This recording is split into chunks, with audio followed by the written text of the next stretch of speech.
If you want to grow and engage an audience online, then you've got to get intentional about reaching the right people at the right time with the right message. So in this video, I'm going to show you how to create a content calendar that will allow you to do exactly that. Before we dive into the steps to creating a content calendar that fuels audience engagement, I want to let you know that this is my final video for 2018, and I'll be back here on January 8th with fresh content for 2019. This is part 4 of our audience engagement series. So if you've missed any of the other videos in this series, be sure to check them out because they'll really help you with exactly what we're going to be doing during today's video. So with that said, let's get started creating a content calendar that will accelerate your audience growth and engagement. Step number 1 is simply to know when your ideal audience is on your primary social media platform.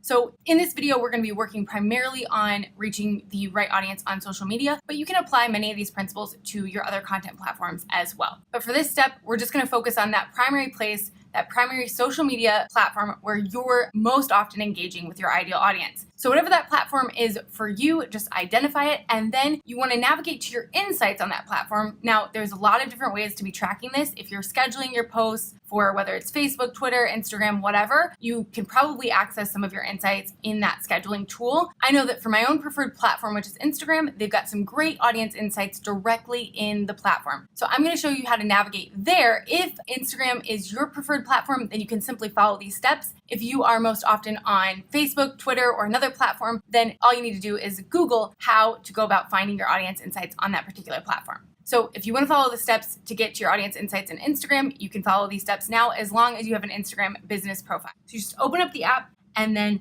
click the little hamburger menu up at the top corner and then tap Insights. And then once you're there, all you need to do is tap Audience and then scroll down to Followers. Once you're there, you'll be able to click through and view the different days. You can see the different hours of the day that your followers are most often engaged on this platform. All right, so once you've identified exactly how to see when your current audience is most often engaged on your preferred social media platform, then all you need to do is make sure that you fully understand who it is that you're trying to reach on your social platform. Now, if you didn't catch my last 3 videos that were all part of this audience engagement experience, then I would highly, highly encourage you to watch those as soon as you finish this video up because they will help you to get even more clear about your ideal audience's mindset and how you might need to be speaking to them through your social media content so it really resonates with them and then they want to take action on the stuff that you're sharing. Once you know how to view your audience insights and see when your current audience is most engaged on your preferred social media platform, all you need to do is go through each and every day of the week and write down the top 3 times that your current audience is most engaged on that platform. So all you need to do is grab a piece of paper, or you can do this on your phone, just write the day of the week. So you could start with Monday to keep it simple, and then write those top 3 times when your audience is most engaged on your preferred social platform. Write down those top 3 times below the day of the week, and then go ahead and repeat this for each and every day. So as soon as you're done, you should have 21 times listed out. Step number 2 is to plan timely topics for your posts. So one thing that you want to be super clear on when you get started with this is who it is you're trying to reach. Now, I want you to be thinking about that ideal client or customer who's ready to purchase whatever it is you offer, whether that's a service, a product, an experience, whoever that person is who's right about to invest in a solution. I want you to be thinking about that person as you're crafting these topics. So do they need help making a decision? Are they really overwhelmed and that's why they'd invest in something that you offer? Considering your ideal audience's mindset around what you offer is so incredibly important. So important, in fact, that my first 3 videos in this series are specifically designed to help you get crystal clear on what your ideal audience members are thinking about what it is you offer. So if you missed those videos, I want you to be sure and watch those right after you finish this video because they're going to really help you specifically with this step. Once you understand who it is you're trying to reach and what it is they're thinking in relation to what you offer, then you can go through each of those specific times that you have listed out right now and write what it is they might like to hear from you at that particular time in their day or week. So I'll use an example for my own business here. Let's say I'm trying to reach my audience on Monday morning. Well, I know that I'm trying to reach small business owners who are generally wearing a lot of hats in their business. They often have big goals that require some courage to take action to move towards. So Monday morning for me would be a great time to post something that's motivational, inspiring, that really helps them to believe in themselves and encourages them to make the most of their week. The important things to note about this step is simply you need to know your ideal audience members' frame of mind at those different points throughout your week, but you don't need to think too deeply or get this totally perfect. As long as you follow the steps in my previous videos, you should be good to go here. And if there's any gaps, you can always reach out to specific audience members to kind of ask them, hey, what are you generally feeling, thinking on like Wednesday afternoons as it relates to taking care of your kids or running your business, whatever it is that your ideal audience member is doing that relates to what you offer. And then you just want to list out some particular content topics and maybe the type of content that you would like to share at those specific times so that it's most likely to resonate with those audience members who are ready to purchase whatever it is that you offer. Step number 3 is to create a list of content topics that are designed to introduce your brand to new ideal audience members. So the way we're going to go about doing this is slightly different than what we did for the last step, because you have to think, if someone doesn't know your brand at all, maybe they think about the solution that you offer a little bit differently than that person who was ready to buy.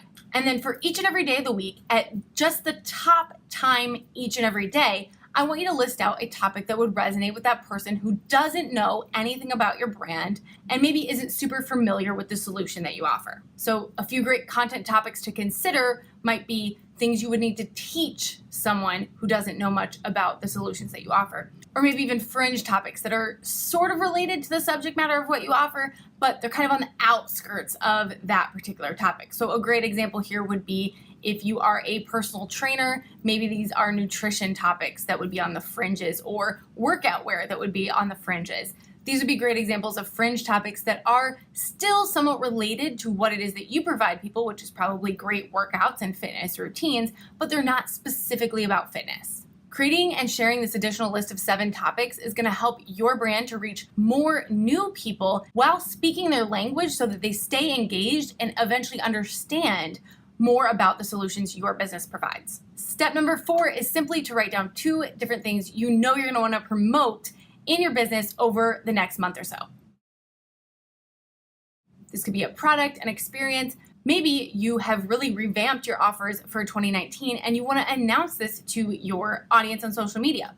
The reason I want you to do this is because I think a lot of small business owners get really afraid of seeming salesy to their audiences, so then they leave it up to their audience to sort of figure out what it is they offer and what sort of promotions they may have going on, because you don't want to just come out and say it. Well, as Brené Brown says in one of my new favorite books, Dare to Lead, clear is kind. So being clear and upfront with your audience about what you have to offer them is kind. You don't want to do this every single time and bombard them with information about your products and services, but sharing with them from time to time how specifically you can help them is completely encouraged. Now that you've listed out 21 different topics to share with your ideal audience members who are at that point where they're almost ready to buy what you offer, and then an additional 7 topics that you can share to reach new ideal audience members, and then those 2 different topics that relate specifically to something you want to promote in your business, you now have 30 different content topics listed out, ready for you to just grab some visuals, whether it's video, images, write a bit of text, and get those posts scheduled to go out on your preferred social media platform. So if you post every day on social media, this is a month's worth of content for you. So I hope you'll implement the steps that I shared in this video, because it's really going to help you to reach the right audience with the right message at the right time. And let me just tell you, this is the key to growing and engaging your ideal audience online. So my big challenge for you is simply to implement those steps. And my mini challenge to you is to leave me a comment below and let me know which topics you'd love for me to cover in 2019. If you love this video, be sure to like it and subscribe to my channel so that you don't miss any of the fresh content I'll be sharing in 2019.